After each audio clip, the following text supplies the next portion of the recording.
Let us study the blood vascular system of Peneus.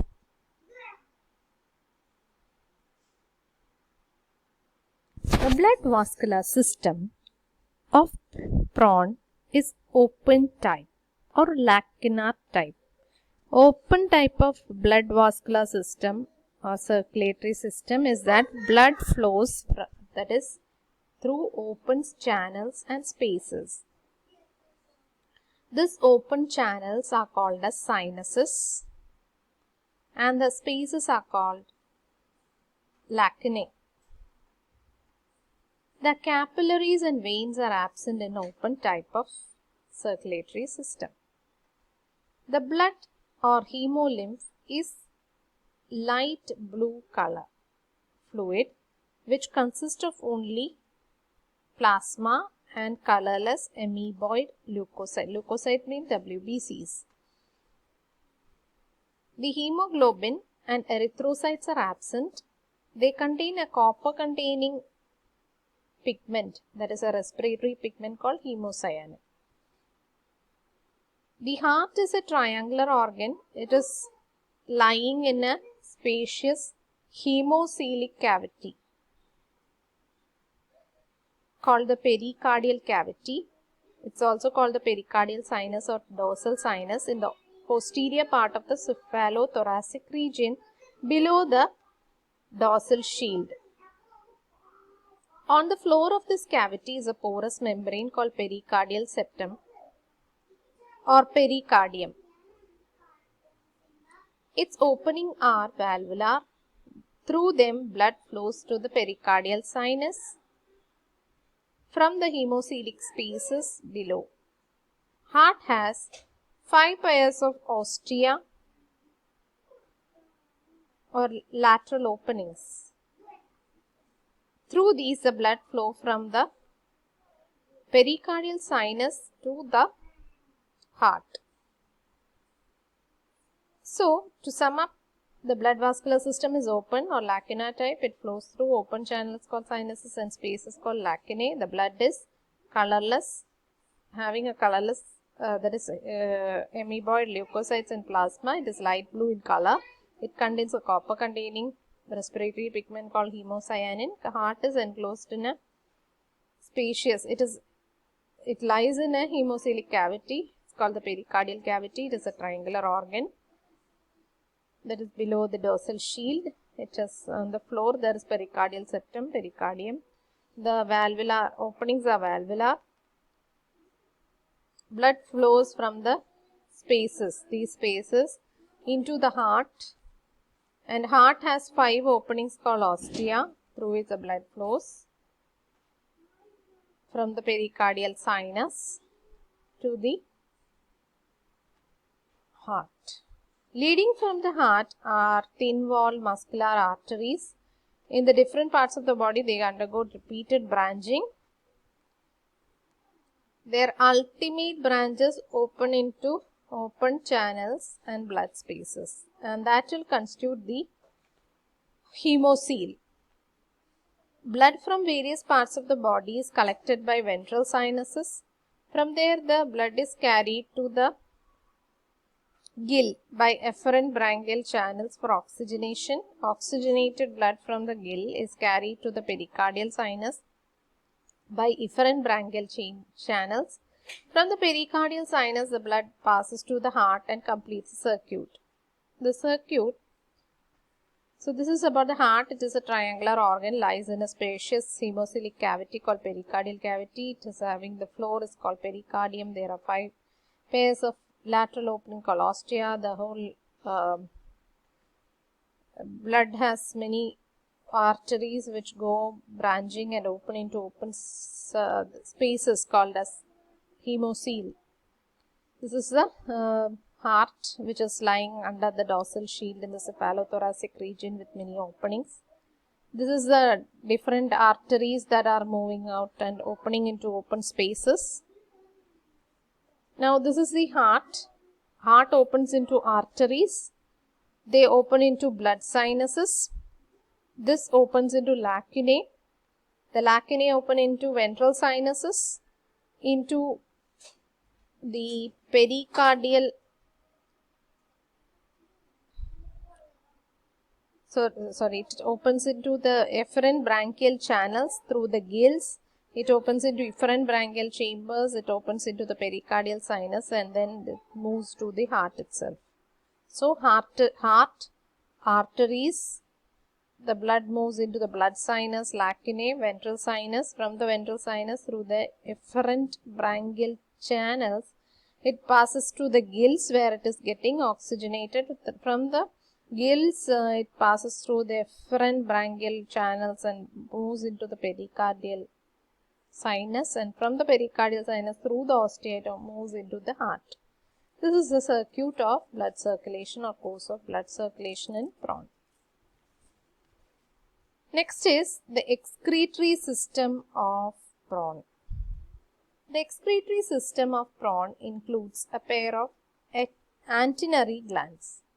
Antennary glands are also called coxal glands or green glands or renal glands. They are located in the coxal segment of the antennae.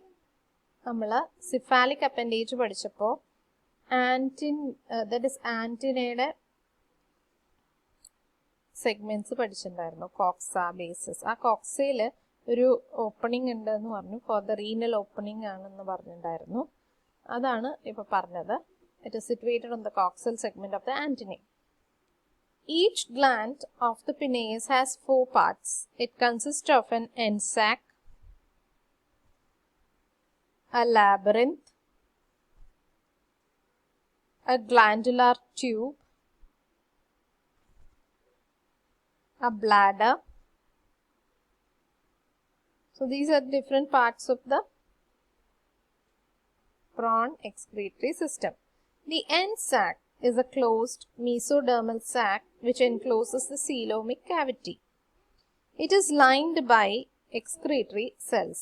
It communicates with the labyrinth with a small opening.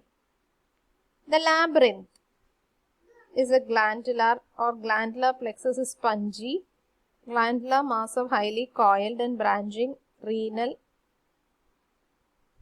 tubules. It lies out to the end sac. Internally, it is lined with excretory epithelium.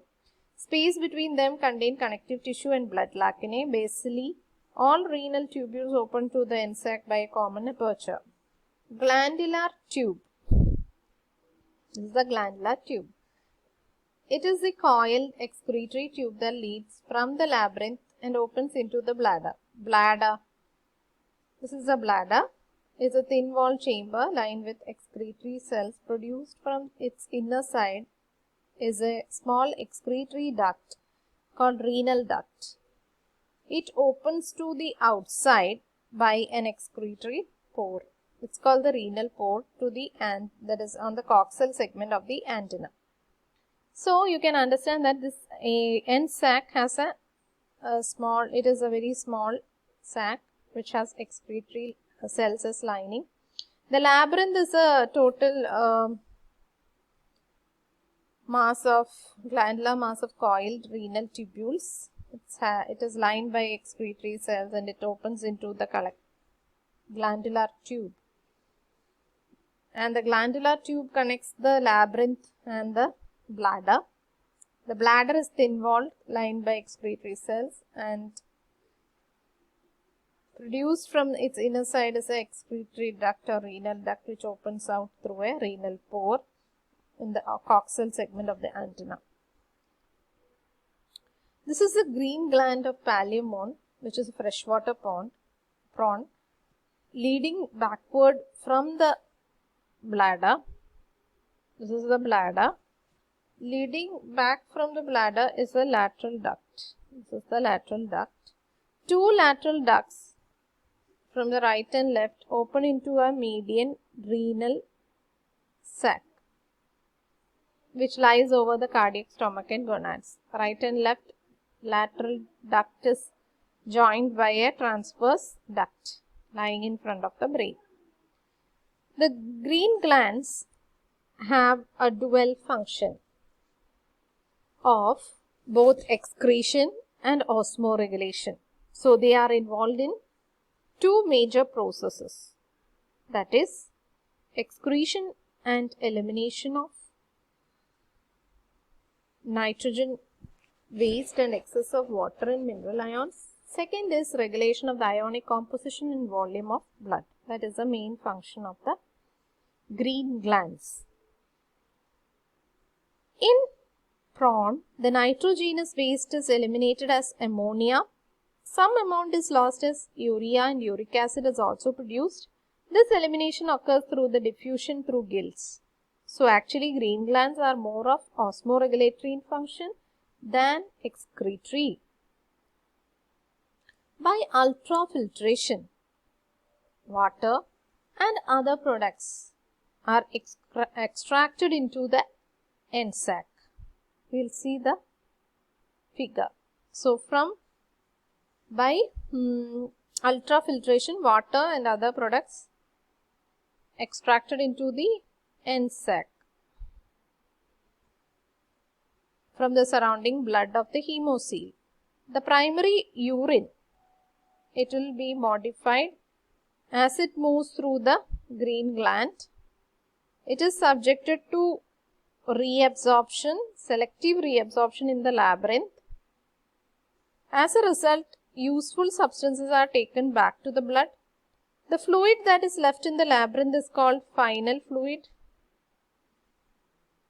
It contains water, ammonium compounds, uric acid, urea, etc. The urine will pass through the glandular tubule. It will get collected in the bladder. Then it is passed to outside through renal opening. So let us summarize today's chapter, what we have taken. We have the blood vascular system. It is open and lacunar type. The blood flows through open channels called sinuses and spaces called lacunae. The blood is light bluish in color. It has plasma and colorless amoeboid leukocytes. The respiratory pigment is copper containing hemocyanin. The heart lies in the pericardial cavity. It has a pericardial sinus and 5 ostia, and it lies in the hemocoel. It's a triangular organ, lies in the hemocoelic cavity or the pericardial cavity. It is having, the floor is pericardium. 5 pairs of it is having valvular openings. Lateral openings are called ostia. The sinuses and lacunae comprises of the hemocoel collectively. This is the structure of the heart. It lies below the dorsal shield. It has many arteries which goes on rebranches and opens out into the open spaces. That open spaces is called hemocoel. Heart supply, that is from the heart the blood flows into the arteries. It reaches the blood sinus, lacunae. It reaches the ventral sinus. From the ventral sinus through efferent branchial channels, it opens into the gill where it gets oxygenated, and efferent branchioles supply to the pericardial sinus, and from that it reaches the heart. The excretory system consists of the end sac, labyrinth, collective, that is the coil tubule, the bladder and renal opening. It is osmoregulatory in function, and excretion is mainly done through the gills. Main functions are extraction and elimination of nitrogenous waste, excess water and mineral ions to regulate the ionic composition and volume of blood. Its main excretion is by urine. The urine is mainly, that is excreted, is mainly composed of ammonia, which happens through the diffusion through gills. Through ultrafiltration, the primary urine in the end sac is selectively reabsorbed in the labyrinth, and it forms final urine which will get eliminated through the renal opening.